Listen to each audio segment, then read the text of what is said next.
চল ভাই। মা আমার ভীষণ ভয় করছে, এখানে কতগুলো বদমাইশ ছেলে। তুই একদম ভয় পাবি না সুমনা, তুই এক কাজ কর, লাইভ ভিডিওটা অন করে তুই চলে আয়। ঠিক আছে মা। ও লাল দুপট্টে वाला तेरा नाम तो बता।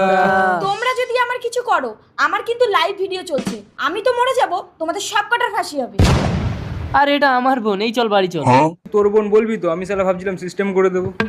আবে জাস্ট নট ওর বোন। কিন্তু আমি তো তোমার বোন না, তাহলে ওদের কাছে মিথ্যে কথা বললে কেন? আসলে ওদেরকে ভাগ দেবো না, আমি একা খাবো তাই। ছাড়ো।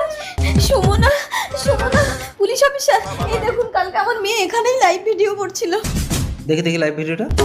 এই ছেলেগুলো ছিল? চলো দেখি। ভাই পুলিশ আসছে। এই মেয়েটা কাল লাইভ ভিডিও করছিল, তাতে তোরাই ছিলি। মেয়েটা কাল রাত থেকে নিখোঁজ, মেয়েটা কোথায় বল? আমি কি জানি স্যার, বাচ্চু তো বললো ওর বোন, ও নিয়ে গেছে। বাচ্চুটাকে? আমাদের বন্ধু। বাচ্চু কোথায়? নিয়ে চল তার কাছে। চলুন। বাচ্চু